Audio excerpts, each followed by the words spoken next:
Está con nosotros el coronel Jorge Mieres, él es de la Dirección de Comunicación Social de las Fuerzas Armadas, y queremos saber a estas horas qué información manejan con respecto a esto que ocurrió en Concepción y que terminó con la vida de 2 uniformados. Buenas tardes, coronel, ¿cómo está?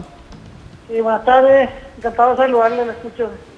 Queremos saber qué datos nuevos manejan con relación a esto que ocurría en la localidad de Cuero Fresco, coronel. Ya, bueno, los datos iniciales que tenemos del informativo que fue enviado a la prensa, ¿verdad? Más de eso no tenemos ya datos técnicos, ¿verdad? Estamos a la espera de los resultados de las pericias que está a cargo del fiscal José Catar y la fiscal Carolina Quevedo. Ahora, una vez concluidas esos resultados, estaríamos teniendo más informaciones. Ahora, ustedes siguen sosteniendo de que la causa podría haber sido la manipulación de un artefacto explosivo en el interior del vehículo, o por ahí manejan ya otra posibilidad a estas horas. Bueno, esos datos nosotros estamos manejando, ¿verdad? De acuerdo a las informaciones. Un supuesto manipuleo, ¿verdad? Estamos esperando las informaciones de los fiscales para tener unos datos más precisos, señor. Coronel, ¿ustedes pudieron hablar con la persona que sobrevivió a este accidente? ¿Dio algún testimonio o se encuentra todavía sin posibilidades de hablar? No, todavía no tenemos comunicación con esta persona. Porque su testimonio sería muy valioso también en este caso. Claro, claro. Y estamos justamente a la espera de cualquier información, ¿verdad? El agente especial Juan Manuel Jara, que más adelante estaría brindando datos muy importantes. Ahora, coronel, en relación a lo primero que mencionó usted de la manipulación de este artefacto explosivo y que ocasionó este accidente, ¿ustedes manejan esa información teniendo en cuenta la versión ya de la gente de la SENAT? Porque de otra forma no hay fuentes, fidedignas para decir, bueno, esto podría haber ocurrido. Bueno, lo que dijo el ministro de la Nacional, Luis Roca, él maneja esa información, pero nosotros no manejamos la información. Queremos descartar cualquier desinformación, ¿verdad? Estamos esperando, como le dije, algunos resultados técnicos de los peritos, ¿verdad? No podemos descartar tampoco eso. Pero ¿cómo? Sí, perdón. No, quería pasar en realidad al otro tema. Sé que quedan muchas dudas y obviamente todavía no tienen todas las respuestas, pero ¿qué pasa con respecto a la familia de estos oficiales que fallecieron? El caso del capitán Enrique Daniel Piñanes y el suboficial de infantería José Manuel González Ferreira. ¿Ustedes están trabajando con sus familiares? ¿Los van a contener, asistir de alguna manera, coronel?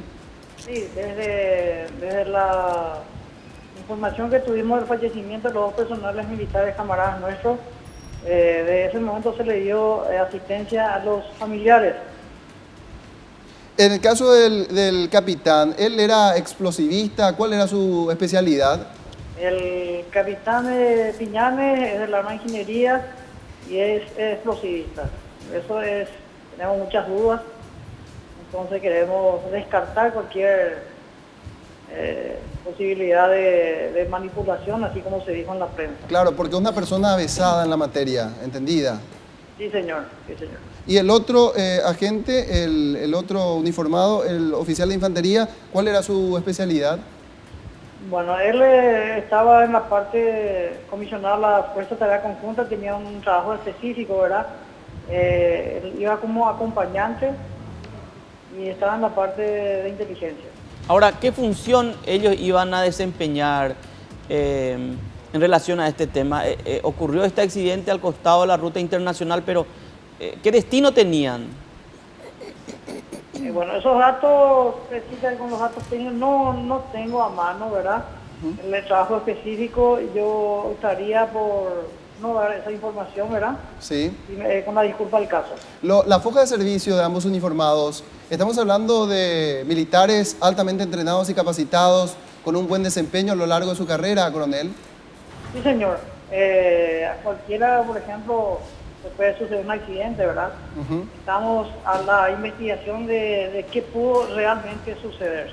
Ahora, coronel, podemos congeniar en algo entonces, tanto ustedes, porque esto golpea fuerte a las Fuerzas Armadas, indudablemente, y genera dudas en relación a lo ocurrido allí, así como a nosotros también, a los medios de prensa, digo, por la forma y la circunstancia que ocurrió este hecho. Hablaba usted que estamos hablando de personas que conocen de explosivos y que ocurra o haya ocurrido este accidente. Genera sorpresas, le extraña a ustedes, genera dudas, tanto para ustedes como así también para nosotros. ¿Estamos de acuerdo en eso? Sí, señor, en eso estamos de acuerdo, es muy llamativo, ¿verdad? Pero como le dije, no podemos descartar también un accidente, ¿verdad? Bueno, muchas gracias, coronel Jorge Mieres, por Cuando su gustan tiempo. las órdenes. Ahí está. Y vamos...